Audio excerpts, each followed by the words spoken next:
Cada uno de nosotros día tras día está esperando un milagro. Amén. Y déjame decirte esta frase que debes tal vez tomarla en nota allí en tus apuntes. No está en tu paracha, por eso me gustaría que la escribieras. No sabes que Dios es todo lo que necesitas hasta que Dios es todo lo que tienes. La puedo repetir. No sabes que Dios es todo lo que necesitas hasta que sabes que Dios es todo lo que tienes. Hasta que sabes que Dios es todo lo que tienes. Dios permite que en nuestra vida haya escasez, carencia, ausencia de algo. Si yo te preguntara por un momento en esta mañana, ¿qué te hace falta? Seguramente tú me dirás: necesito salud, necesito fuerza, necesito dinero, necesito apoyo emocional, necesito tener más trabajo, una creatividad nueva, mejores oportunidades, necesito mejorar en mi familia, necesito mejorar como esposo, como esposa, como padre o aún como hijo. Y tal vez serían muchas las razones y circunstancias que hoy necesitamos. Tal vez sentimos que los recursos se agotan, pero sobre cualquier circunstancia seguimos esperando un milagro. ¿Alguien conmigo hoy aquí está esperando un milagro? Hoy el Señor nos dice: estamos esperando un milagro. Y dígalo conmigo: cuando todo se acaba. Cuando todo se acaba.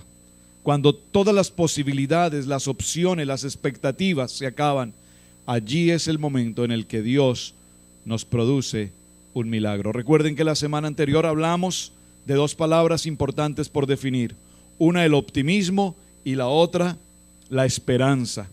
Dijimos, y es importante que tengamos presente estos dos conceptos, dijimos que el optimismo es algo psicológico, te sientes optimista.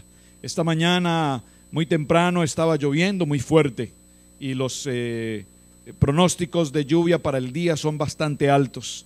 Y por un momento sentiste tu optimismo bajo.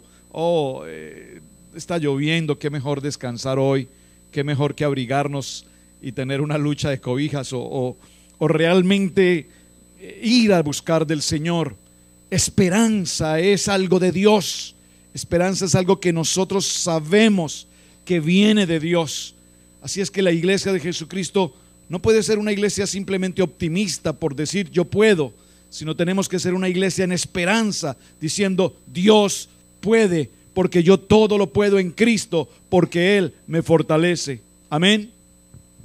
Así es que les invito para que estén en el libro de Primera de Reyes, en el capítulo 17, en una historia que sé que usted conoce. Hoy la vamos a desmenuzar, vamos a leerla paso por paso, entendiendo qué es lo que Dios nos quiere decir. Déjeme contarle una pequeña historia respecto al tema que vamos a tratar hoy. El profeta Elías vivió 900 años antes de Jesucristo. El profeta Elías atravesó 3 experiencias extraordinarias que son las que vamos a ver hoy, y vamos a ver cómo esas mismas 3 experiencias van a llegar a nuestra vida y van a marcar a partir de hoy algo diferente.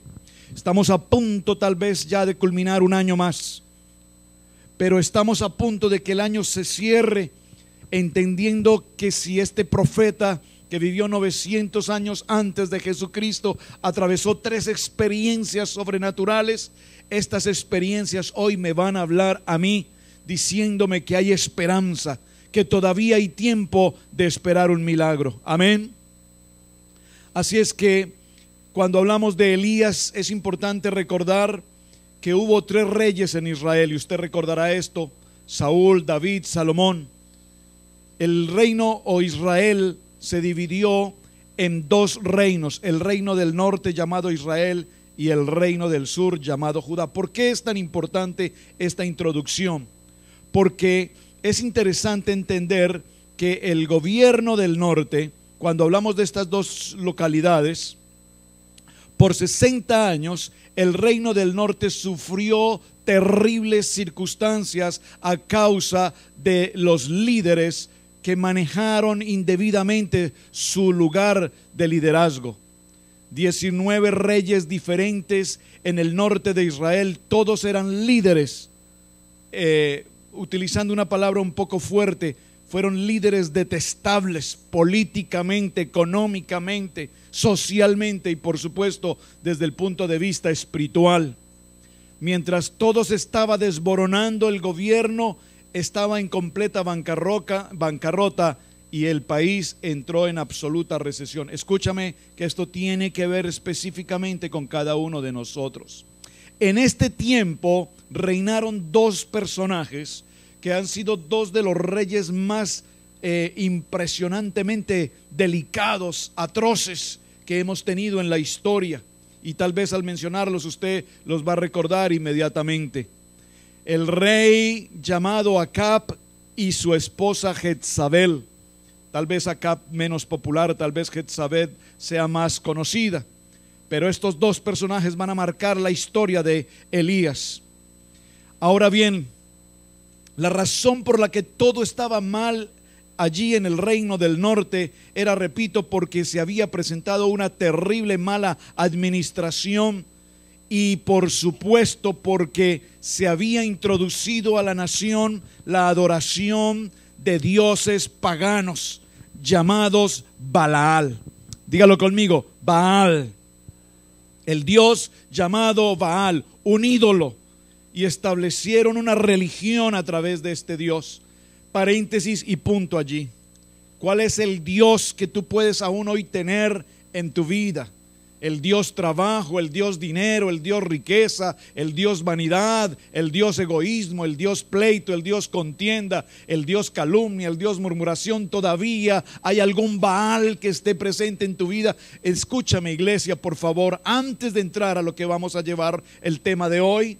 Es necesario hacer esta introducción para que tengamos presente que si estamos en espera de un milagro y si ese milagro no se produce y estamos aún en espera de ellos, lo primero que el Señor nos quiere decir hoy es necesario que identifiquemos si hay un Baal en nuestra vida.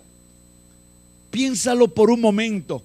Este es un día importante para poderlo sacar de nuestro corazón.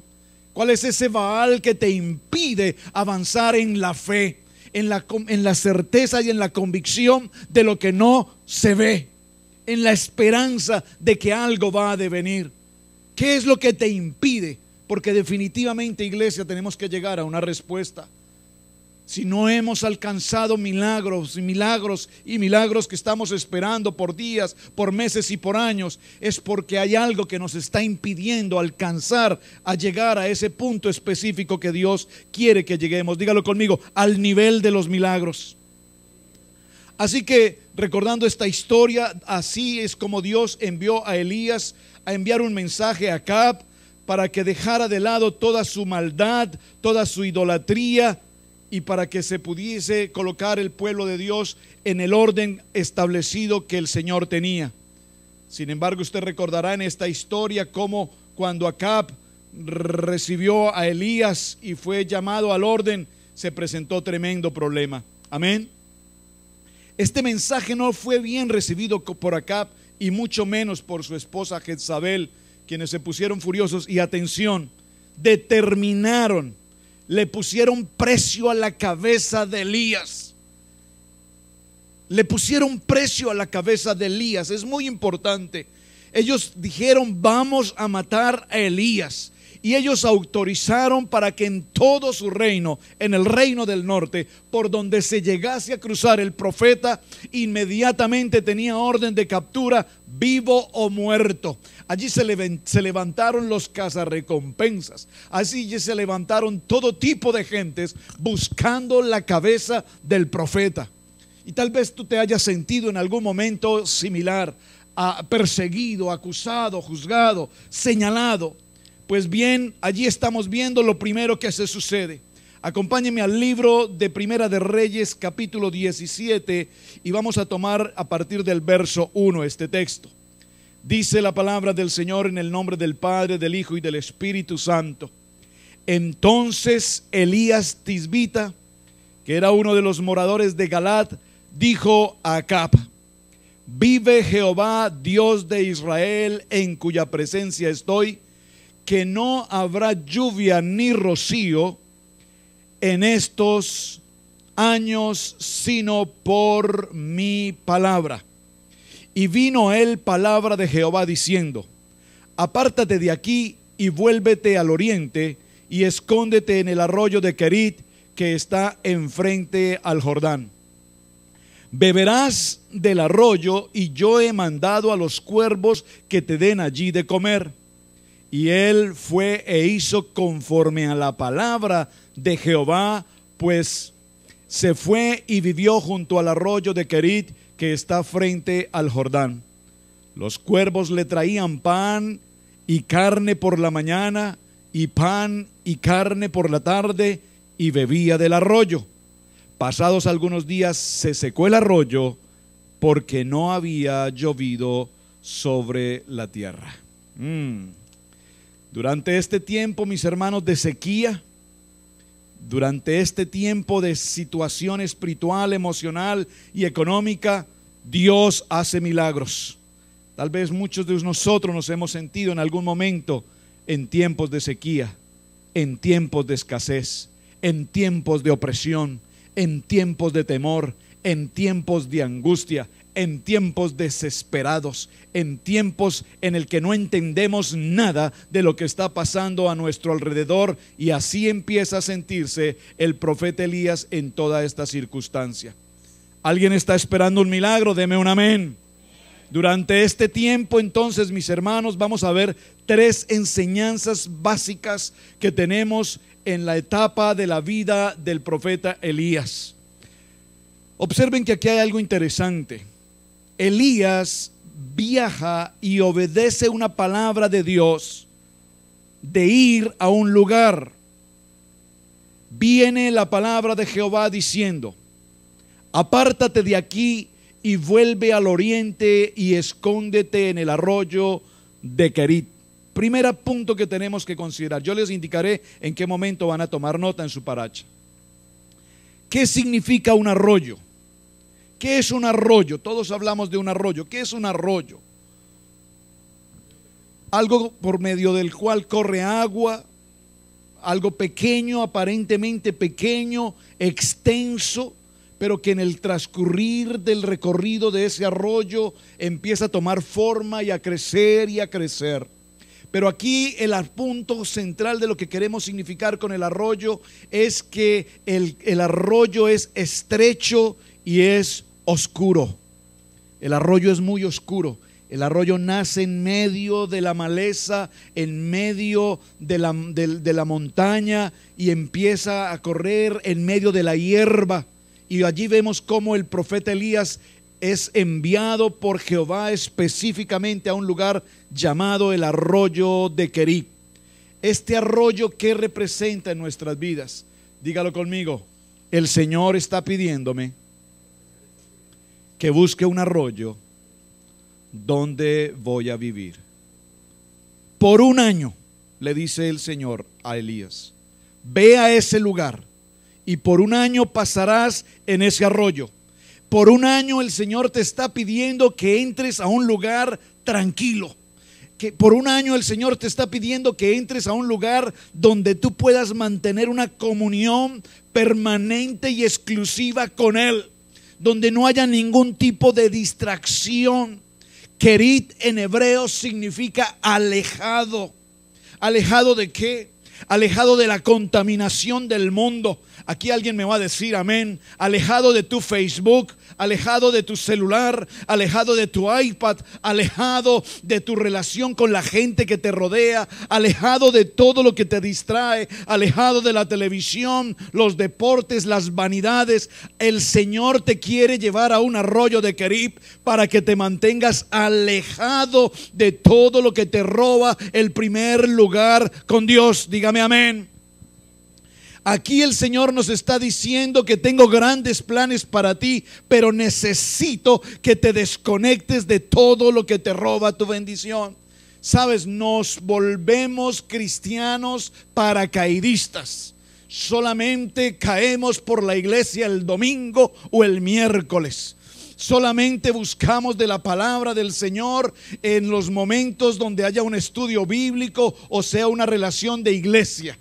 Pero mis hermanos, nuestra relación con Cristo es una relación de comunión personal y permanente todo el tiempo, en casa, en tu trabajo, donde quiera que tú estés, con la gente que tú hables.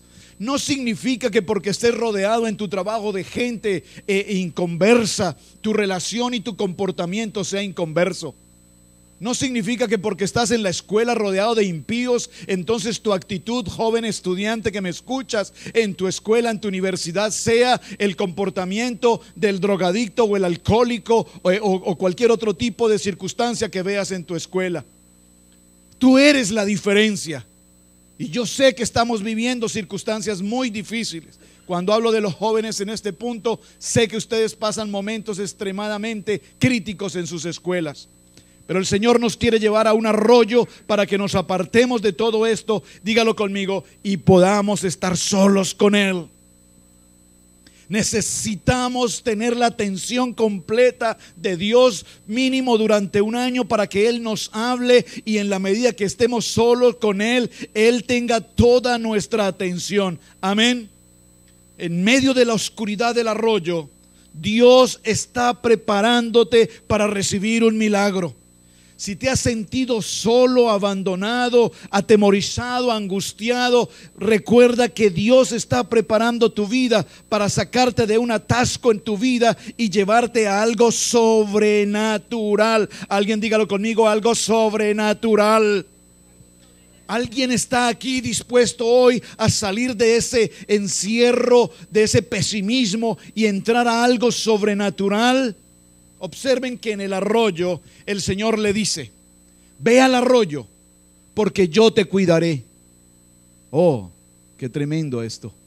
Ve al arroyo donde lo único que hay es oscuridad, maleza, hierba. Pero en medio de esa oscuridad, allí quiero que te guardes por un año, porque enviaré las aves para que te envíen alimento. Y no te escaseará nunca el alimento. Aquí hay algo interesante que vale la pena solo mencionar por un momento.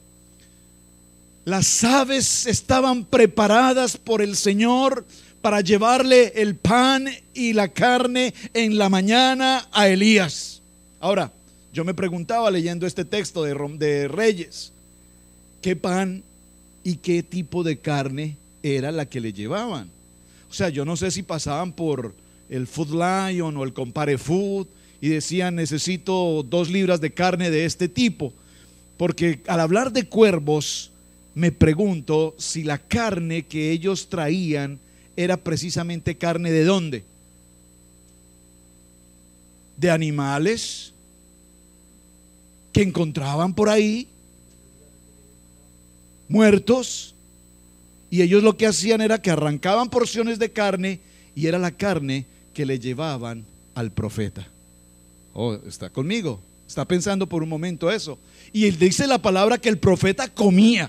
El profeta durante un año no revisó el menú para decirle a los cuervos: hoy necesito bistec, o necesito a la plancha, o lo necesito sazonado, o lo necesito frío, o lo necesito como sea. Simplemente ellos le traían un tipo de carne. Yo no sé si de venado, yo no sé si de culebra, yo no sé si de carne humana, pero lo que le traían era carne. Y lo importante aquí es que nunca le escaseó el alimento. Amén. Entonces Dios quiere decirte en este momento que Elías, estando en esa situación de crisis, comió pan y comió carne, y comió con deleite, comió con alegría, comió sin criticar, sin juzgar. Él comía lo que las aves le traían. Pero observen que aquí hay algo interesante. Cuando Elías estaba en el arroyo y las aves le traían su alimento, Elías pasó de un momento de tensión, de estar en un lugar oscuro y tenso, pasó a sentirse muy cómodo con el asunto. Por favor, a ver si puedo parafrasear esto de alguna manera. Cuando nosotros venimos pasando por una crisis y nos sumergimos en la crisis, llega un momento en medio de la crisis que nos acomodamos con la crisis. ¿Usted me está entendiendo? Tengo que profundizar un poco más. Cuando alguna vez vine a este país por primera vez, alguien me ofreció unos zapatos, si usted conoce la historia de los zapatos. Alguien me ofreció una camisa, un pantalón. Y yo decía, yo no puedo aceptar eso, porque vengo de una condición en la que, para la gloria de mi Señor, siempre el Señor me vestía. Y me vestía, modestia aparte, con mucha elegancia y con ropa nueva. Pero cuando alguien me empezó a ofrecer una cosa y a ofrecer la otra, entonces yo dije, Señor, es incorrecto que yo esté negando una bendición que viene de ti. Y decidí entonces optar por recibirla. Pero cuando la empecé a recibir una vez y me pareció bien, entonces dije, qué bien poderla recibir la segunda vez y la tercera vez y la cuarta vez. Y entonces, en el transcurrir de un año, se me convirtió en un estilo de vida en el cual yo lo que quería era recibir. Dame, dame, dame, todo lo que tengas que te sobre, dámelo, porque realmente de esa manera yo aprendí a sobrevivir. ¿Usted me está entendiendo?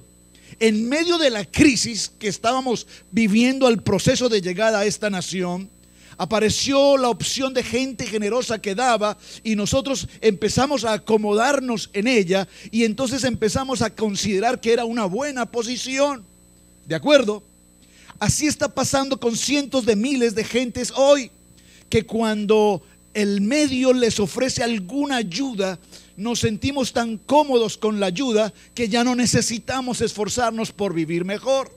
Si vemos uno de los grandes problemas económicos que tiene hoy los Estados Unidos, precisamente obedece a que cientos de miles de personas hoy reciben sus estampas, ¿verdad? Su ayuda del gobierno. Gloria a Dios. Ojalá y en mi país hubiese una opción como esa. Pero si nosotros nos damos cuenta, la gran mayoría de las gentes que reciben ese beneficio se acostumbran tanto a recibir el beneficio que deciden acostarse a dormir todo el tiempo y a esperar simplemente que les llegue su beneficio. ¿De acuerdo? Y si nosotros miramos a nuestro entorno, muchas de las gentes que reciben ese tipo de beneficios realmente no lo necesitan, porque tienen otra economía, tienen mejor oportunidad, o les ofrecen un empleo y dicen, no lo necesito, finalmente yo tengo que comer cada semana. ¿Están conmigo? Aquí está el profeta Elías exactamente en este punto. El Señor le ofreció cuervos que le llevaran alimento, carne y pan, y había agua del arroyo. Y él iba a tomar agua del arroyo, y cuando tomaba agua del arroyo, él no revisaba si era agua 100% pura, filtrada y demás. Él simplemente sabía que tenía carne, pan y agua. Entonces él se sentía ya extremadamente cómodo diciendo, wow, qué generoso es Dios que me da alimento, me tiene en un lugar seguro y tengo agua. Recuerden que la cabeza de Elías tenía un precio. Amén. Elías estaba buscado por cazadores que querían su cabeza para poderlo llevar al rey y cobrar ¿cómo se llama? El cazarrecompensas. Pero aquí hay un versículo que hoy tenemos que grabarnos. Acompáñeme al capítulo 17 donde estamos, en el verso 7. Amén. Dice, pasados algunos días, vamos a leerlo todos juntos. Yo quiero voz de trompeta para leer ese verso, porque usted se lo va a aprender hoy de memoria.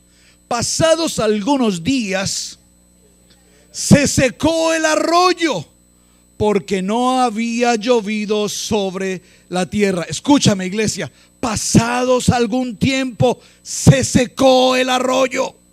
Pasados algún tiempo se secó el arroyo. No había agua.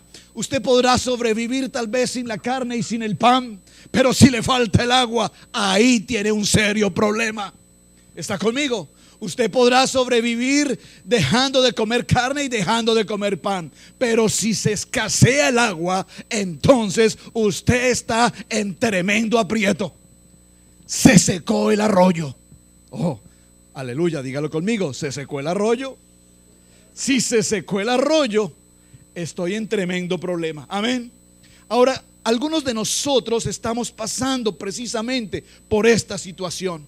El arroyo se secó.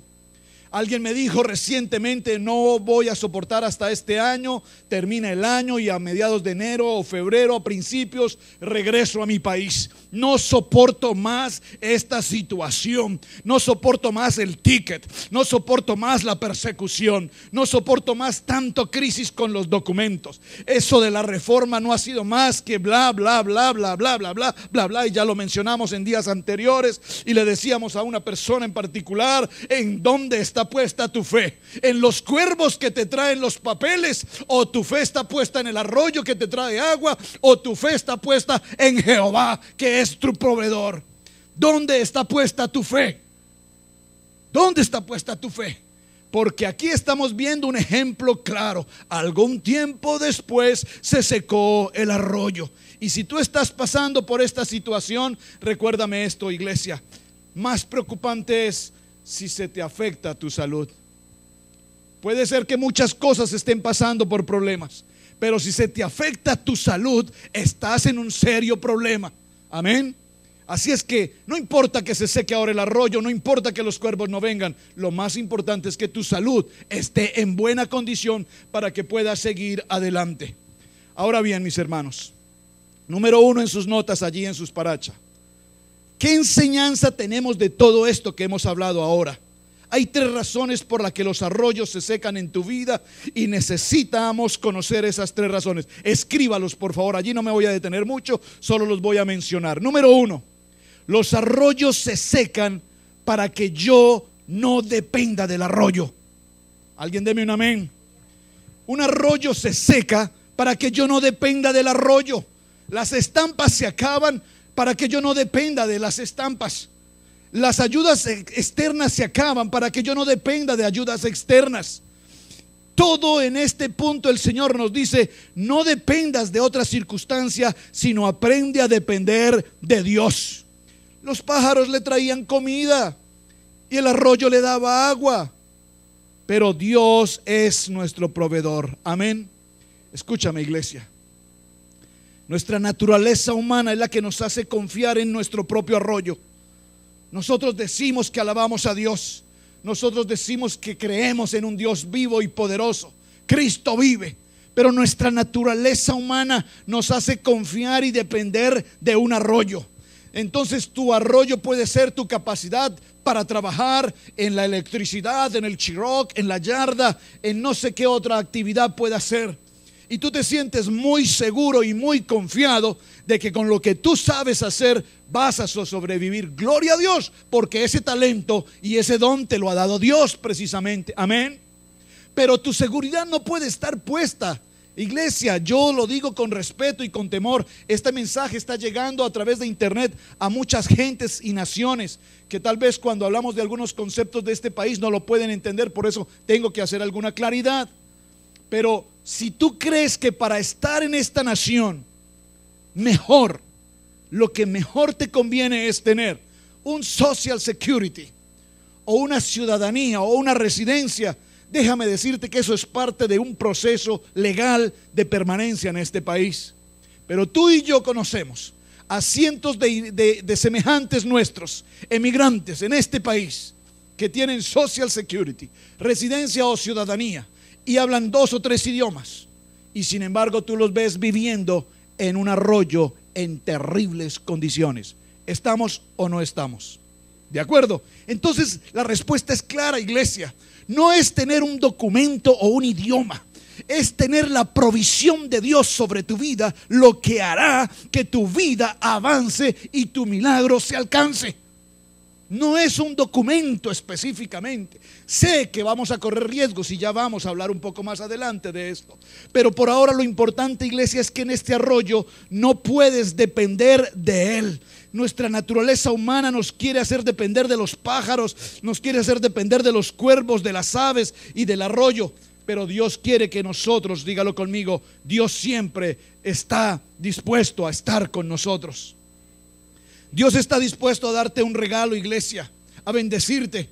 Pero también Dios está dispuesto a quitarte el regalo en el momento que Él quiera y como Él quiera. Porque si Él lo dio, Él también lo puede quitar. Él es soberano. Amén. Número 2. Bueno, el único regalo que Dios tenemos seguros con Dios, por supuesto, tengo que hacer salvedad, es la vida eterna. Amén. Dios nos dio vida eterna y ese regalo que nos ha dado, por supuesto que no nos lo va a quitar. Ahora, ¿cuál es la segunda razón que encontramos en el arroyo? Número 1, el Señor nos saca nos lleva a este lugar para llevarnos del arroyo a un lugar mejor. Amén. Dios permitió que Elías, que estaba siendo perseguido a muerte, fuese llevado a este lugar para que tuviera como un retiro temporal, un tiempo de comunión con Dios, y que en medio de su adversidad y su circunstancia él pudiese estar en esa relación estrecha con el Señor.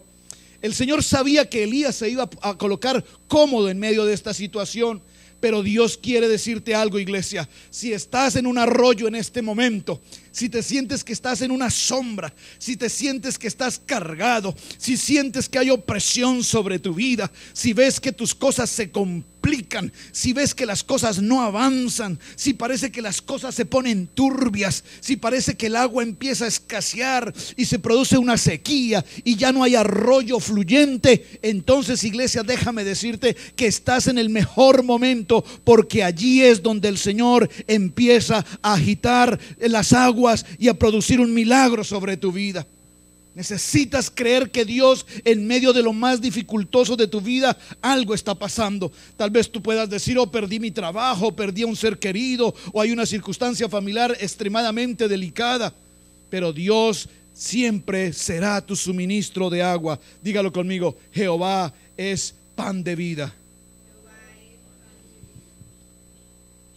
Ahora bien, iglesia, déjame contarte esta pequeña historia. En Alabama, en el estado de Alabama, los agricultores de este lugar cultivaban el arroz. Durante 3 años consecutivos, las grandes cosechas, inmensas cosechas de arroz, se perdieron a consecuencia de un gusano que carcomió la semilla y destruyó la cosecha. Tremenda historia. Un día, observen esta historia. Los cultivadores de arroz en Alabama estaban en crisis, estaban en bancarrota, estaban desesperados, estaban arruinados.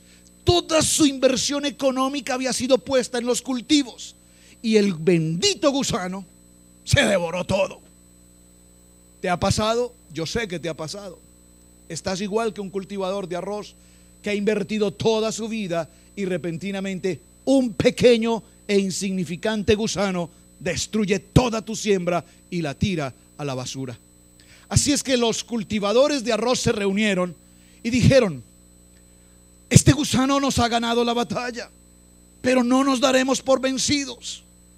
No podemos seguir sembrando arroz, porque entre más arroz sembremos, más gusanos vamos a tener. Busquemos otra alternativa. Y alguien dijo: vamos a cambiar el cultivo de arroz y a partir de ahora sembraremos maní. El maní es más práctico para sembrar, se produce, se cultiva más rápido, su cosecha es más pronta y el precio en el mercado incluso es mejor. Así es que empezaron a cultivar el maní y al primer año del maní hubo sobreabundancia de maní. Empezaron a exportar el maní y en menos de 2 años habían recuperado la inversión al 100% y toda la crisis que ellos tenían se convirtió ahora en riqueza. Había tanta riqueza en el cultivo del maní que entonces los cultivadores de maní se reunieron nuevamente y dijeron: vamos a levantar un homenaje póstume y a colocar una estatua al gusano. Porque gracias a ese gusano aprendimos a no cultivar más arroz y a buscar otra alternativa. ¿Alguien está aquí? Quiero que escuches esto. Eso que tú crees que es terrible, eso que tú crees que es fracaso, eso que tú crees que te llevó a la ruina, es la oportunidad de Dios para llevarte a un lugar mejor. Alguien dígame un amén. ¿Alguien está aquí? Ese gusano que te carcome va a ser la oportunidad de Dios para que alcances el milagro en tu vida. Número 3, en el tercer lugar, porque el arroyo nos demuestra que Él nunca nos ha olvidado. Escúchame, cualquiera que sea tu crisis, pareciera que Dios está lejos. La gente dice, yo ya no voy a la iglesia porque Dios ni se acuerda de mí. Dios no tiene ni siquiera en cuenta mis oraciones. Déjame decirte que cada oración tuya, por pequeña que sea, saliendo de tu corazón, Dios está atento a ella. Amén. Ahora dice, por favor, Dios no se olvida, dígalo conmigo, Dios no se olvida de mí. Dios está presentando o prestando atención permanentemente sobre tu vida. Amén. Ahora, acompáñenme por favor al verso 8. Ahí en sus Biblias seguramente hay otro título en el verso 8. Amén. Elías y la viuda de Sarepta. La segunda prueba de Elías fue un viaje peligroso. Fue un asunto de inseguridad. Observen Primera de Reyes capítulo 17 verso 8 y 9. Dice: vino luego a él palabra de Jehová diciendo. Iglesia, por favor, subraye palabra de Jehová. No vino palabra de un vecino, no vino palabra de un amigo, no vino palabra de mi papá o de mi mamá o de mi tío o de mi suegra. No dice eso. No dice que vino palabra del abogado, ni del ingeniero, ni del médico. Dice que vino palabra de Jehová. Porque es que la gente, uno le escucha decir con mucha frecuencia: Jehová me dijo, Jehová me dijo, Jehová me dijo. Y resulta que Jehová no te ha dicho nada. Te lo dijo el vecino, te lo dijo un amigo, que tiene un amigo que es amigo de un amigo de un amigo. Te lo dijo cualquier persona, y esa no es palabra de Jehová. Por favor, iglesia, dígalo conmigo. Vino luego a él, a Elías, la palabra de Jehová diciendo: levántate, vete a Sarepta de Sidón y mora allí. He aquí, yo he dado orden allí a una mujer viuda que te sustente. Entonces él se quedó esperando, dice verso 10. Entonces él se quedó esperando una revelación. Él se quedó esperando que alguien se lo confirmara. Él se quedó esperando si en el Facebook se lo confirmaban. Él se quedó esperando una carta en el correo para saber si era verdad lo que estaba escuchando. Dice el verso 10, léalo conmigo. Entonces él se levantó y se fue a Sarepta. Escúchame, cuando Dios da una palabra y tú obedeces tu palabra, él se levantó y fue a Sarepta. Y cuando llegó a la puerta de la ciudad, he aquí una mujer viuda que estaba allí recogiendo leña. He aquí una mujer viuda que estaba recogiendo leña. Y él la llamó y le dijo: escúchame, esto lo he leído N veces y es la primera vez que se me revela esta palabra, ¿verdad, hermana Pili? Tremendo. Escucha lo que pasa en este texto. Allí había recogido una señora leyendo la leña, y la llamó y le dijo: te ruego que me traigas un poco de agua en un vaso para que beba. Verso 11, léalo conmigo. Y yendo ella para traérsela, él la volvió a llamar y le dijo: te ruego que me traigas también un bocado de pan en tu mano. Verso 12, y subraye el verso 12 por favor. Y ella respondió: vive Jehová. ¿No los escucho? Vive Jehová. Vive Jehová. Vive Jehová. No, mi Dios, dice mi Dios. Vive Jehová tu Dios, que no tengo pan cocido, solamente un puñado de harina tengo en la tinaja y un poco de aceite en una vasija. Escúchame. Voy a resumir esta historia. Esto es extraordinario. Dios sale con unas cosas que no tienen sentido, porque las cosas de Dios no tienen sentido. Si tú quieres que las cosas de Dios sean lógicas, estás en el lugar equivocado, porque Dios no hace nada lógico. Dios hace todo lo ilógico que nuestra mente no puede entender para que sea lo lógico de Él. Amén. Lo que para ti es lógico, para Dios no tiene sentido. Pero para lo que nosotros es locura, esa es la bendición de Dios. A Dios se le ocurre tomar al profeta Elías, enviarlo al rey Acab. El rey Acab y su esposa Jezabel lo escuchan.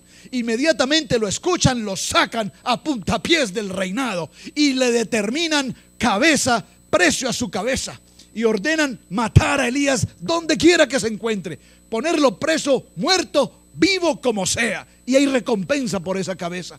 El Señor dice: no te preocupes, Elías, en medio de esta prueba tan difícil, te voy a llevar a un lugar, ve a un arroyo, y en ese arroyo, no te preocupes, yo te voy a cuidar. Ese arroyo, Kirib, significa oscuridad, alejado, y el Señor lo lleva a ese lugar. No tenía sentido para Elías lo que estaba pasando. Elías era un hombre dinámico, Elías era un hombre alegre, era un hombre comunicativo, era un hombre que tenía una muy buena comunión con mucha gente. Sin embargo, el Señor lo saca completamente de su círculo social, de su medio de trabajo, y lo lleva a un lugar donde lo aísla por completo durante un año, y allí le provee pan, le provee carne y le provee agua.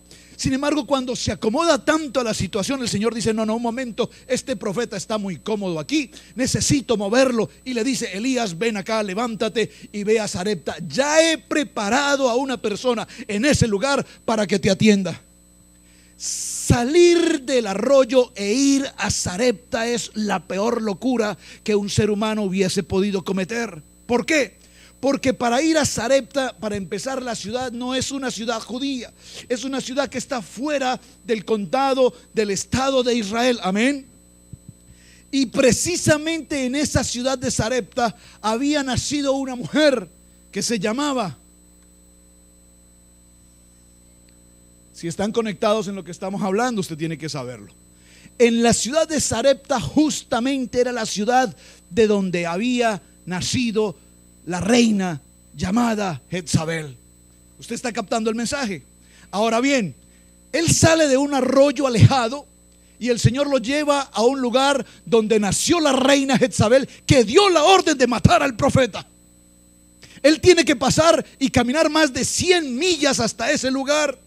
Pero caminar esas 100 millas significa que su fotografía aparece en todo lugar. Se busca, vivo o muerto. Y él tenía que salir al público, a la calle, a caminar. La gente lo iba a reconocer.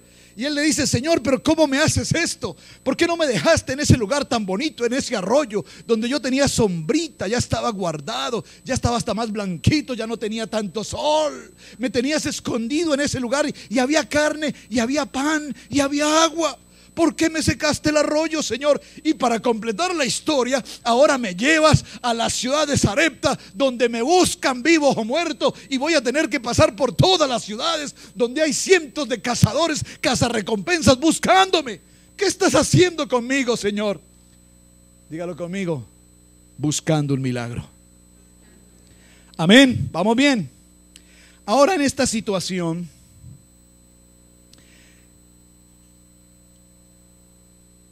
Jezabel da la orden de que este hombre sea muerto. El Señor le dice a Elías: debes salir. Es la peor idea que se le pudo haber ocurrido a Dios si realmente me ama. Yo sé que tú has pasado por esa situación 1000 veces. Yo sé que tú has estado en ese equipo jugando ese partido y has dicho: Señor, pero ¿por qué precisamente me tienes que enviar a ese lugar? ¿Pero por qué precisamente me tienes que poner a esa gente? ¿Por qué precisamente a mí? Número 1, escríbalo en sus notas: el camino a un milagro siempre atraviesa un territorio incómodo. Yo espero un amén aquí. Cuando tú estás esperando un milagro, vas a salir de tu confort, vas a salir de tu comodidad y vas a tener que atravesar un territorio supremamente incómodo, donde te buscan para matarte, donde tu cabeza tiene precio. Allí es precisamente el lugar donde el Señor te lleva, a un sitio inseguro, a un sitio dificultoso, a un sitio donde hay un abismo, y te pone en el borde de ese abismo. Amén. El camino hacia el milagro, mis hermanos, siempre será atravesando un territorio difícil. Tenía que caminar por Samaria y tenía que pasar por Megido. La palabra Megido aquí, acuérdense que viene de la palabra Armagedón. Amén. Lo primero que te digo, que cuando vas a buscar un milagro, dígalo conmigo: debo ir a un campo de batalla. Oh, esto es demasiado profundo. Debo ir a un campo de batalla. Si estoy esperando un milagro, no basta solo con cantar. Si estoy esperando un milagro, no basta solo con decir. Es necesario ir a un campo de batalla. Y el Señor lo lleva por en medio de sus enemigos. El Señor lo lleva por en medio de todos sus cazadores, por en medio de todos los que lo critican, por en medio de todos los que lo juzgan, por en medio de todos los que lo acusan. Aquí el Señor nos dice en la segunda experiencia: la fuente de un milagro siempre será inesperada. Siempre la fuente de tu milagro vendrá del lugar de donde menos tú lo esperas. Para la gloria del Señor, cuando vino a este edificio, llegó del lugar donde menos siquiera podíamos esperarlo. Un día conocimos a ese empresario, un día le conocimos y hasta el día de hoy nunca le volvimos a ver. Escúchame, Dios le dijo a Elías: ve a Sarepta, Elías, porque allí he preparado a una persona que te va a atender. Amén. Ahora yo te digo, iglesia, en el sueño que tú tienes, en la expectativa que tú tienes, en el proyecto hacia donde tú vas, ve a hacerlo, porque yo he preparado, dice Jehová, la persona indicada para que tu sueño se realice. Amén. Déjeme resumir esto en dos minutos. Cuando vine a este país oficialmente a permanecer allí, traía mucho equipaje. Usted ha oído tal vez esta historia, por lo tanto no voy a detenerme en ella. Y fue tanto el equipaje que traje conmigo, aunque el Señor me había dicho que no lo trajera. El Señor nos dijo: nada, limpios lo que tengan puesto. Pero los álbumes de fotografía y el cuadrito y el detallito y la cosita y esto y lo otro, ay, qué falta nos hará y cómo lo extrañaremos. Todavía hablaba con mami en estos días y me dijo: mi hijo, ahí tengo sus cajas guardadas, yo no sé qué tiene ahí, mami, mis libros, los códigos de la universidad. Ay, mami, guárdemelos, o algún día a ver si me los envía. Todavía. Iglesia, fue tanto el equipaje que estando en la prueba de migración, en la entrada de migración, me llamaron aparte y me colocaron en una línea roja.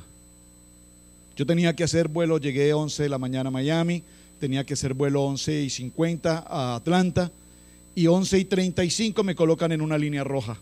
Empiezan a revisarme el equipaje, me desarmaron completamente las maletas que tardamos días forrando y guardando y ajustando, y me abrieron los equipajes y sacaron una cosa y sacaban otra, y esto porque y recuerdo que traía, entre las cosas que traía, cuando entro aquí a la radio, a la estación de radio, me acuerdo mucho de esto, traía muchos cassettes, casi 300 cassettes. En ese tiempo no estaba el CD, hace 13 años. Así es que traje 300 cassettes de música cristiana que están ahí en la radio. Cuando usted entra a la radio ve todos esos cassettes, esos venían en mi equipaje. Y me preguntaban: ¿y para qué todo esto? ¿Y para qué trae libros? ¿Y para qué trae cassettes? ¿Y para qué esto? ¿Y para qué? No, que para enseñar, que para la iglesia, que para esto, etcétera. No hablaba una gota de inglés. He mejorado, pero en ese tiempo no hablaba una gota de inglés. Tengo que hacer contacto con Atlanta. 11:50 mi vuelo. 11:40 estoy en migración. 11:45 estoy a punto de perder el vuelo. No hablo inglés. Estos señores me decían una cosa, me decían otra. Yo no entendía nada. Esto era un desorden, una locura. Yo estaba angustiado. De repente aparece un hombre Y me dice, oye chico, ¿cuál es tu problema? ¿Qué pasa contigo? Le digo, no, que esta gente no me deja pasar, que conoce, que es lo que pasa, que me abrieron las maletas y que me hicieron esto y me hicieron lo otro. Me dice, pero chico, ¿qué tanta cosa que tú traes aquí? Que todo esto, es que tú te vienes a quedar aquí. Digo, pues sí, porque ¿cómo así? Dice, bueno, pues sí, ¿cómo se te ocurre venir a quedarte y traer todo eso? Eso no lo debes hacer. Y bueno, es que yo vengo para una iglesia. Dice, mira, yo también soy cristiano. Ya el Señor había preparado a un hombre. ¿Está conmigo? Ya el Señor había preparado a un hombre cubano, entre otras cosas, que ya había regresado a su casa, terminó su turno de trabajo, le llamaron a su casa y él regresó, específicamente regresó para que me pudiese hablar en español y traducirme el problema. Mira, Dios es así. En medio del problema yo estaba a 5 segundos de ser deportado. Inmediatamente me iban a decir, no, no puede entrar a este país, usted se regresa en el mismo avión que viene, en ese mismo se va. La situación era crítica. Mis maletas, yo veía todo destrozado. Aparece este hombre y me dice, mira chico, no te preocupes, tú eres cristiano, ven para pastor de una iglesia. Mira, déjame decirte una cosa, yo también soy cristiano, sabes, yo estoy aquí solo por una cosa, porque Dios me trajo, porque yo ya había salido de mi turno y por culpa tuya me hicieron regresar. Pero no importa, gloria a Dios, Señor, he venido con gusto. Mira, no te preocupes de tu equipaje, ve corriendo a la sala D, allá sale tu vuelo para Atlanta. No te ocupes de tu maleta, que si no te llegan hoy, te llegan mañana, pero yo te las envío. Dios te prepara a alguien desde antes para que el milagro suceda. ¿Está conmigo? Hice el pequeño paréntesis para hablar lo que está pasando aquí, porque vemos que Dios le dice a él, te he preparado una mujer que te va a recibir en esa ciudad y te va a proveer. Pero escúchame, cuando recibe esa ciudad, cuando llega a esa ciudad hay una mujer, y cuando él habla con esa mujer le dice, pero ¿cómo quieres que te dé pan? ¿Pero cómo quieres que te dé aceite? Si lo único que tengo es este trocito de harina, que la voy a preparar justo para mi hijo y para mí, y después de eso moriremos. Y el Señor dice, válgame Dios, pero ¿qué es esto, Señor? Me envías a la ciudad donde me están buscando vivo o muerto. Ahora dices que me pones una mujer para ayudarme, y esa mujer que me pones a ayudarme es tan pobre que no tiene ni siquiera que comer. Y tú dijiste que a ella era la que me iba a dar de comer. Está conmigo en la historia, mire qué historia. Y Elías no entiende nada de lo que está pasando. Número 3, la tercera cosa que hay que recordar en un viaje como este es que el milagro siempre es originario de un mandamiento. Escúchame, Dios le dijo a Elías, Dios le dijo, levántate y ve a Sarepta. Le dio una orden, y cuando le dio una orden le dijo, y mora allí, permanece allí. He aquí que yo he dado orden allí. Escúchame, yo he dado orden allí a una mujer, he dado orden allí a una mujer viuda que te sustente. ¿Está leyendo conmigo la Biblia? Que te sustente. Escúchame. ¿Por qué quise resaltar el verso 12? Porque la mujer que recibe a Elías, o con quien se encuentra Elías, la mujer viuda, ni siquiera era una mujer judía, ni siquiera era una mujer convertida, ni siquiera conocía de Jehová. Y sin embargo, en el verso 12, observen lo que ella le dice: vive Jehová tu Dios, porque mi Dios son los dioses paganos. Baal es mi Dios, pero vive Jehová y vive tu Dios. Wow, qué palabra tan extraordinaria. Escúchame, cuando Dios te va a... yo quisiera salir corriendo y brincar aquí, esto está tremendo. Cuando Dios te quiere bendecir, si tiene que usar a un impío, lo usa para bendecirte. Si Dios tiene que usar a un pobre que no tiene que comer, lo usará para que sea tu provisión. Si Dios tiene que usar a un inválido para que te lleve de la mano, lo usará. A un ciego, a un sordo, a un mudo, a quien Dios tenga que usar, Dios lo va a usar. A veces nosotros esperamos que la iglesia nos dé todo, que el cuerpo de Cristo nos dé todo, que el hermano me bendiga, que el pastor me bendiga, pero Dios puede usar a la persona que menos se te ocurre en la cabeza. A veces nosotros decimos, oye, es que ese vecino de allá al lado es un impío, un inconverso. Yo no me trato con esa gente inconversa, porque es que esos inconversos que no creen en el Señor se van al infierno. Pero ese mismo inconverso Dios lo puede usar para bendecirte. Y levante la mano aquí alguien si ha sido testimonio de eso. Permítame decirle que muchos inconversos e impíos, a mí en lo personal y a mi familia, nos han bendecido. Pastor, ¿está que está diciendo? Estoy diciendo que la mujer de Sarepta no conocía de Dios, pero fue la mujer que recibió la orden de Jehová para bendecir al profeta. O sea que no estoy diciendo aquí algo nuevo ni que me lo inventé. Estoy diciendo lo que la Biblia dice. No esperes muchas veces de tu propia gente. Espera de lo que Dios tiene con alguien. Yo aprendí una historia, se la compartí alguna vez a alguien, tomando unas fotografías en un lugar muy importante del presidente de la República. Estaba aquí el presidente, yo estaba justo al frente y al lado mío un fotógrafo. Ustedes han oído esta historia algunos. Yo tenía una cámara del año, era de la empresa, mi compañía en la que trabajaba, una cámara súper digital, electrónica, Nikon N2000, hacía de todo, infrarroja, lo que usted quiera. Y al lado mío había un señor mayor de edad, bastante abuelito, un poquito como no muy aseado, me acuerdo, una boina, su ropita toda añeja, y con una camarita ahí de esas de dólar, y tomaba fotos. Y yo decía, fotos para el presidente, y esa camarita, y yo lo vi así de pequeñito, y dije, no, ni siquiera lo determiné, ni siquiera lo saludé, porque pasé por arrogante, porque yo creía que tenía las cosas. Ese era el viejo Roberto.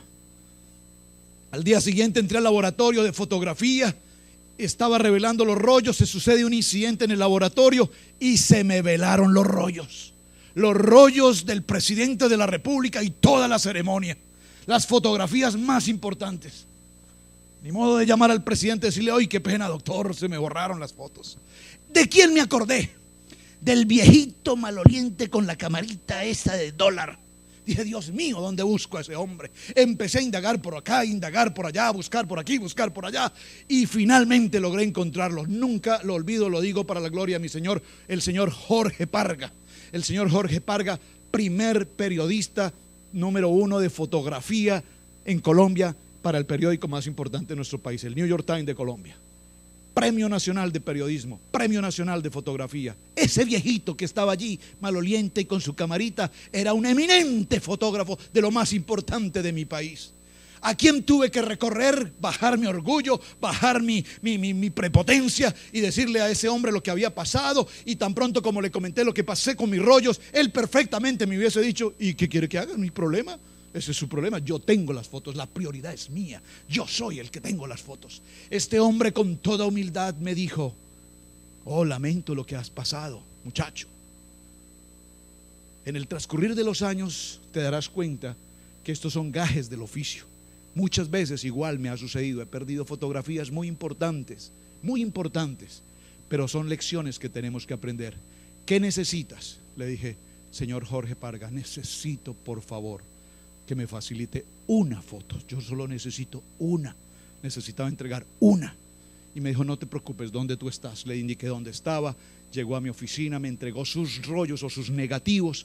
Yo entré al laboratorio, amplié mis fotografías y pude entregar las fotografías. Era un trabajo que tenía que hacer y entregué mis fotografías y cumplí el proceso y quedé satisfecho. No sabía cómo pagarle a este hombre. Empecé a hacerle obsequios de una cosa, de otra. Esto le puedo obsequiar, este lente, le puedo obsequiar estos rollos, le puedo obsequiar esto. Pero estoy tan altamente agradecido. Escúchame, ¿quién iba a pensar que esa persona que yo tenía al lado? A veces se te presenta gente contigo, en tu trabajo, en tu vecindario, gente que tú la miras así de pequeñito o gente que tú ni tratas. Ten cuidado porque a esa gente es precisamente la que Dios va a usar para bendecirte. ¿Está conmigo? Esa es la gente que precisamente Dios va a usar para bendecirte. Escucha, dígalo conmigo. MPR. Mandamiento, promesa y riesgo. Todos tenemos que cumplir este proceso. Levántate, le dice Jehová a Elías, levántate. Le da una orden, un mandamiento. Y dice la palabra que Elías se levantó y caminó en la dirección hacia donde Dios le ordenó, obedeció. Cada mandamiento de Dios, cada orden de Dios, si nosotros la cumplimos, el Señor le dice, he puesto a una mujer en ese lugar que te bendecirá. Número 2, el Señor le dio una promesa, yo te bendeciré, yo te bendeciré, yo te bendeciré. Y número 3 le dice, claro, en ese lugar te van a cortar la cabeza. En ese lugar están los cazarrecompensas, pero yo te cuidaré. Entonces escúchame, Para recibir un milagro, escúchame que esto es el centro del mensaje. Para recibir un milagro, tú vas a recibir primero un mandamiento. El Señor te dice, obedéceme. Número 2, el Señor te dice, si me obedeces, yo te doy una promesa. Y las promesas de Dios siempre ayudan para bien. Amén. Escúchame, las promesas de Dios siempre ayudan para bien. Y número 3, para que recibas tu milagro, si me obedeces y yo te doy una promesa, número 3, tendrás que correr riesgos. Ahora vamos a hacerlo de otra manera. Hoy en la vida de la iglesia, la gente quiere recibir un milagro, claro que sí, pero el primer paso de obedecer no lo dan. El de recibir la promesa, sí, porque a nosotros nos gustan que nos den palabra. Señor, dame una palabra, bendíceme con una palabra. Yo he ido muchas veces donde pastores, digo, pastor, deme una palabra, pastor, deme una palabra, pastor, recibí una palabra. Eso está bonito, pero número 3, menos, correr riesgos. La gente no está dispuesta a correr riesgos. Entonces, vamos a hacer un resumen aquí. ¿No has recibido tu milagro? Te pregunto, ¿has obedecido a Dios? ¿Has recibido una promesa? Y número 3, ¿has corrido riesgos? Porque si uno de estos 3 puntos no está completo, algo está pasando por el cual tu milagro todavía no aparece. ¿Estamos bien hasta allí? Número 3, ya lo tienen, ¿verdad? Entonces dígalo conmigo, es un paso de fe. Es un paso de fe. Es un paso de fe. Amén. Elías le dijo al Señor, no temas, porque yo voy a estar contigo. ¿Qué te pide el Señor hoy, iglesia? Que pongas al Señor en primer lugar. Que pongas al Señor en primer lugar. La tercera cosa que ustedes tienen allí en sus notas, debemos recordar, es dar. Todavía no vamos allá, vamos al punto. Debes recordar estos recursos. Número 1,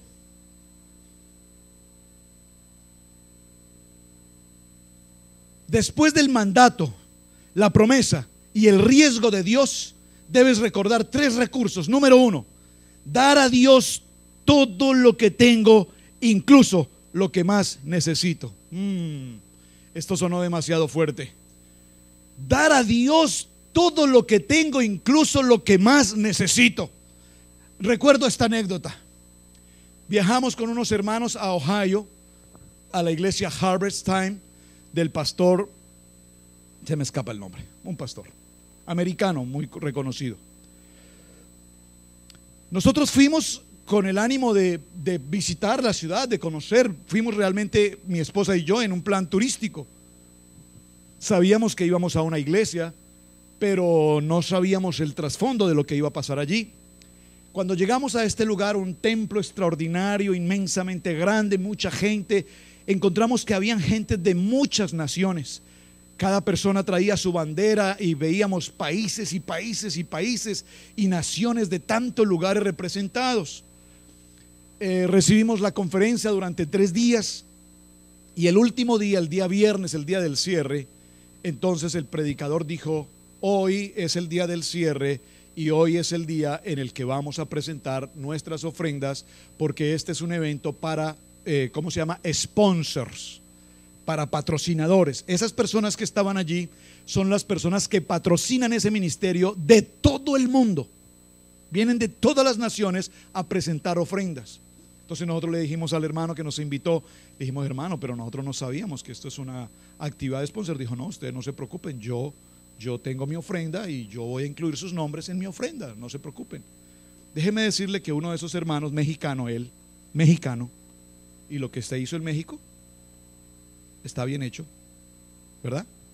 Mexicano, es uno de los 5 mayores ofrendadores de ese ministerio. Hay miles, pero él es de los 5 más importantes.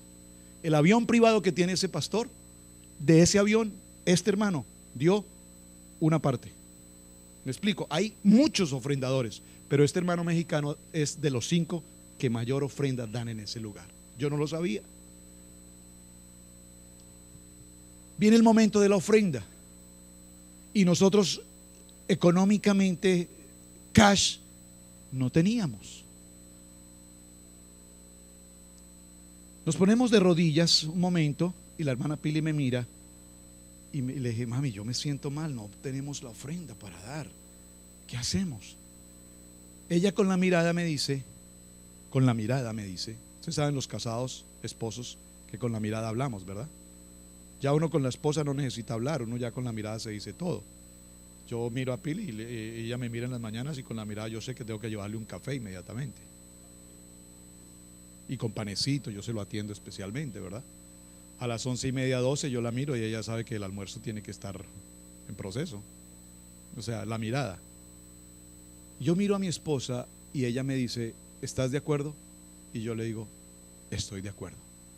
Teníamos algunas prendas, joyas, y decidimos quitarlas: anillos, reloj, cadenas, etcétera, que tenían algún costo importante. Era lo que más valorábamos, en especial una joya que teníamos, que la valorábamos porque tenía un gran costo en el mercado, una pieza en esmeraldas muy costosa. La teníamos guardada como una reserva, que si algo pasaba en este país, nosotros sabíamos que esa joya, llevándola a una venta, nos iba a solucionar un gran problema. Cuando llegó ese momento, esto es un momento espiritual, amén, nos pasaron un sobre. La hermana Pili fue y buscó un sobre más grande de Manila. Yo no sabía, la hermana Pili había llevado tierra de esta ciudad, de aquí, de Cherryville, y la había puesto en una bolsita y colocó la bolsita de tierra y las joyas. Sellamos ese sobre y lo entregamos. Yo recuerdo que cuando estaban colocando los sobres en la bolsa y se colocó el nuestro, la bolsa bajó de peso y el Señor se quedó mirando y me dice: wow, pero ¿estos quiénes son? ¡Qué tremenda ofrenda! Y el predicador dijo, el hermano Ross Perley dijo: con la ofrenda que estás colocando hoy para el Señor, vas a hacer una petición que el Señor te la va a entregar. Nosotros dijimos ese día: Señor, este día con esta ofrenda nos hemos despojado de lo que consideramos que teníamos. Estamos en el punto 1. Todo lo que tengo, incluso lo que más necesito, se lo entrego a Dios. Se lo entregamos a Dios. Nosotros sabíamos que si llegaba a haber una crisis financiera nuestra, el único soporte que teníamos era esa joya que valía muy buen dinero. Sabíamos que era importante. La entregamos, pero hicimos una petición a Dios. Yo no estoy hablando de una petición a un hombre, amén. Estoy hablando de una petición con Dios. Nosotros teníamos tanta conexión con Dios en ese momento que le dijimos: Señor, nos despojamos, pero te pedimos algo, Señor. Una casa. Provéenos una casa nueva. Provéela, Señor. No tengo oro ni plata, dijo Pedro, pero Señor, nos despojamos de todo, pero provéenos una casa. Usted conoce la historia. No pasaron 2 o 3 meses y esa casa llegó, que es justamente la casa donde hoy, usted sabe, ha ido a mi casa, la casa que tenemos hoy. Nueva, no como la habíamos pedido porque nunca la diseñamos, pero lo que yo quiero decirte aquí es que esta mujer, la viuda de Sarepta, entregó todo lo que tenía, que era una gota de aceite y una gota de harina, y la entregó al profeta, porque ella obedeció una voz de Jehová que ni siquiera era su Dios. ¿Está conmigo? Así es que cuando nosotros le entregamos a Dios todo, y por favor escúchame, todo. Recuerda la porción de Lucas 21, no nos vamos a buscarla allí, cuando los hombres llegaban con costales, bultos de oro y lo colocaban como ofrenda, pero llegó una mujer viuda y dice la palabra que colocó tan solo unas cuantas monedas, y el Señor dijo: sé que ha dado más esta mujer que aquellos que traen miles de lingotes o barrotes de oro o monedas de oro. Pero ¿cómo? Dijeron los hombres, sus discípulos: el Señor, ¿cómo tú dices eso? Si esa mujer apenas ha dejado unas moneditas y aquellos traen oro. Dijo: porque ella dio todo lo que tenía y lo entregó con amor, mientras que estos otros dan de lo que les sobra. Muchas veces nosotros en la iglesia damos sobras, porque no tengo para el agua o la luz, o no tengo para esto, no tengo para lo otro, no tengo para lo otro. Entonces yo le quito al Señor, le quito al Señor, le quito al Señor, le quito al Señor y le doy de lo que me sobra al Señor si alcanza. Entonces el propósito no se alcanza a cumplir porque nuestro corazón generoso se nos acaba cuando tenemos nuestras necesidades. ¿Está conmigo? Número 2, le doy a Dios aquello que no tengo o tengo poco. Le doy a Dios todo lo que no tengo o tengo poco. Y esta es una prueba difícil para cada uno de nosotros. Cada uno de nosotros ha pasado por este momento. Cada uno de nosotros sabe lo que tiene y lo que puede dar. Pero cuando nosotros, dice la palabra, damos con alegría y damos con gozo, sabemos lo que vamos a recibir porque viene del Señor. Iglesia, perdónenme que nos coloquemos un momento como ejemplo. Hemos sembrado y hemos sembrado y hemos sembrado. Hablábamos el día lunes con una familia especial, hermanos, en Colombia. Ellos anhelan venir para acá y nosotros les contamos nuestra experiencia. Pero una cosa es contar las bendiciones y otra cosa es contar todo lo que hemos pasado y hemos vivido hasta alcanzar a ver esas bendiciones. ¿Está conmigo? Son años de proceso, son años duros, son años difíciles, son años angustiosos, son años de crisis, de prueba, pero hemos visto la mano de Dios. Número 3, la tercera cosa que debemos recordar es que no podemos dar para recibir una bendición, sino que tenemos que ser una bendición. Voy a repetirlo: no te acostumbres a dar algo para recibir una bendición, sino acostúmbrate a ser una bendición para alguien. Amén. Porque es que nos han mal acostumbrado en la vida de la iglesia a dar y a dar y a dar y a dar y a dar, siempre y cuando recibamos. Pero si yo no recibo, yo no doy. No se trata de eso. Yo coloqué un ejemplo personal. Nosotros dimos una ofrenda y para la gloria del Señor, el Señor escuchó nuestra petición. El Señor conocía nuestra necesidad. El Señor sabía específicamente lo que tenía que hacer con nosotros y Él preparó esa oportunidad para que nosotros la recibiéramos. Amén.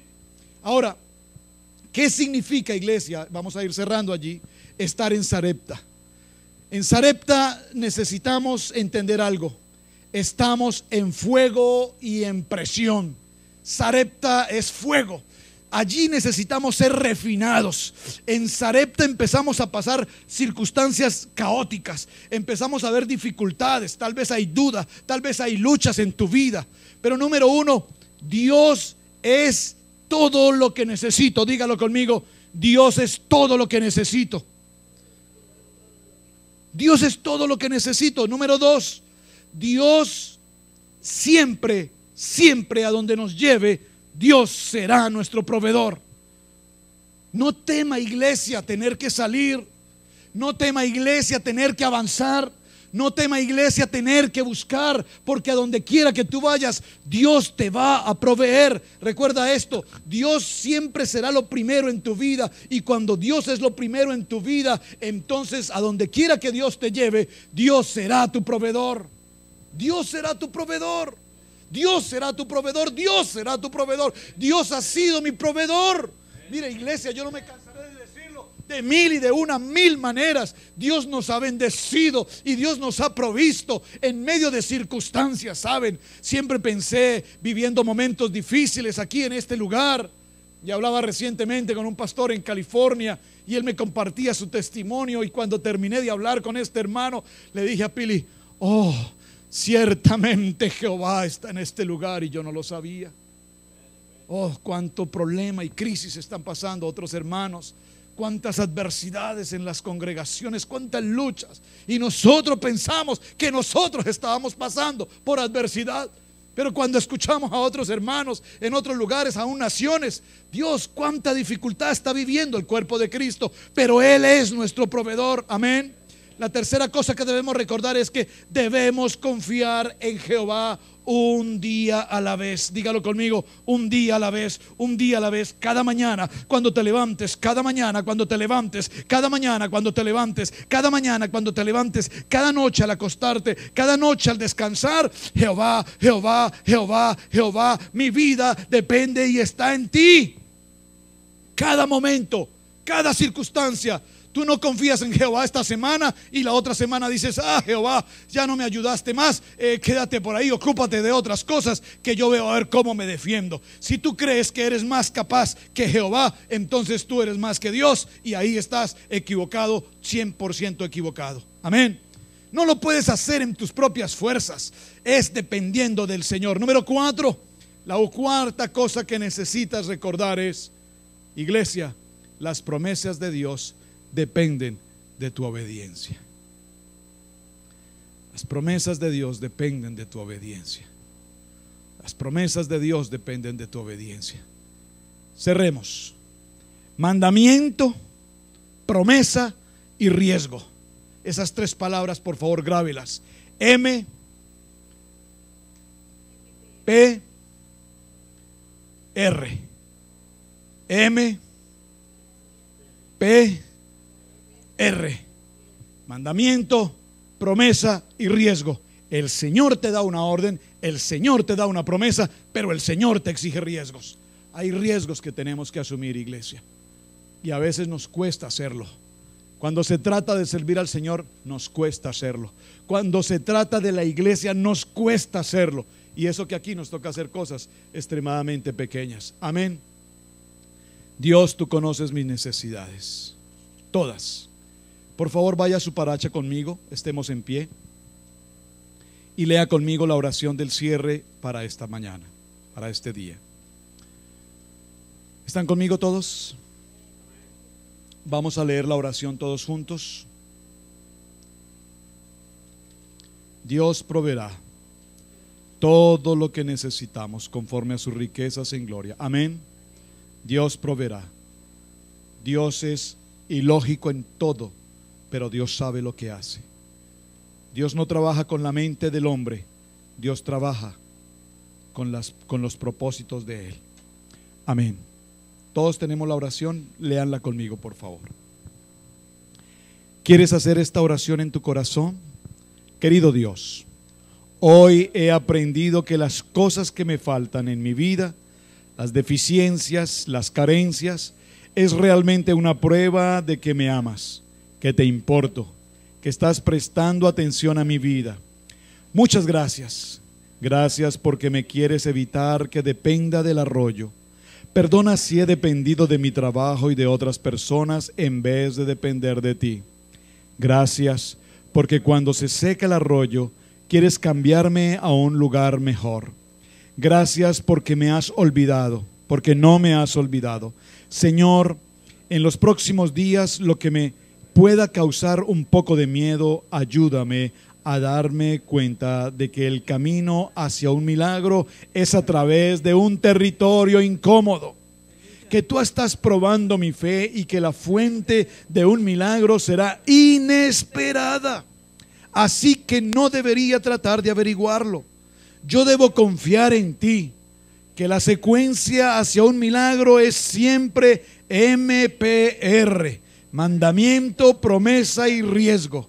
Que cuando tú me digas qué hacer y no siempre tenga sentido o parezca ilógico regalar lo poco que tengo, ayúdame a asumir los riesgos. Ayúdame a regalar cualquier cosa que más necesite, lo que menos tenga. Señor, que yo quiero dar solo para obtener una bendición. Quiero ser una bendición.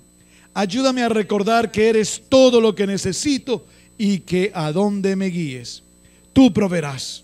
Jesucristo, quiero abrir mi vida a ti. Quiero aprender a confiar en ti un día a la vez. Quiero seguir tu camino, no mi camino. Quiero seguirte, pedir tu salvación y que entres en mi vida. Quiero reclamar las promesas que me has dado, que si confío en ti, tú te encargarás de mis necesidades. Te lo pido en tu nombre. Amén, amén y amén. Hermanos, muchas gracias. Dios les continúe bendiciendo grandemente. Este mensaje tiene fuego y tiene poder. Yo te sugiero, toma ese paracha, ve a la cita de Reyes, mira estas dos escenas que hemos visto hoy, trabaja en ellas, léelas nuevamente, porque estoy completamente seguro que aún todavía mucho más queda por tratar allí. Aquí hay personas esperando un tremendo milagro, y entre ellos estamos también nosotros. Estamos esperando un tremendo milagro, un imposible humano. No lo podemos hacer en nuestras fuerzas, solo Dios lo va a hacer. Así es que creo que todos estamos conectados en la misma página, de tal manera que necesitamos trabajar en este tema. El camino hacia un milagro, dígalo conmigo, el camino hacia un milagro es la obediencia en el Señor. Padre Celestial, te doy las gracias. Te doy las gracias por este día, por cada uno de mis hermanos, por esta reunión maravillosa, por la palabra que nos has dado, Dios. Gracias porque tú has preparado el arroyo, has preparado a la mujer, Señor, aún sin nada, absolutamente nada, para bendecirnos, porque sabemos que tu provisión viene del lugar de donde menos la esperamos. Te doy gracias por tu palabra hoy, y te doy gracias, Señor, por la vida de mi esposa, de mis hijos, Camilo, Sebastián, David.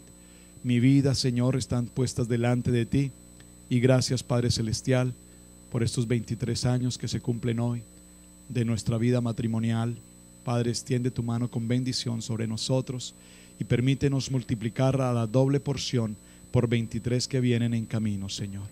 En el nombre poderoso de Cristo Jesús, bendice a toda mi preciosa congregación en Cherryville, la congregación en Asheville, Señor, y a todos los hermanos que nos llevan, nos siguen a través del internet en las diferentes naciones, a todos ellos, a nuestras familias en Colombia, a las familias de cada uno de mis hermanos en otros países, en México, en Costa Rica, en El Salvador, a cada uno de ellos. Alcánzalos, Señor, con tu mano preciosa, y con tu manto profético cúbrenos a cada uno de nosotros. Gracias porque con tu preciosa sangre nos has lavado. En el nombre poderoso de Cristo Jesús. Amén, amén y amén. Gloria a Dios. ¿Cuántos podemos decir amén?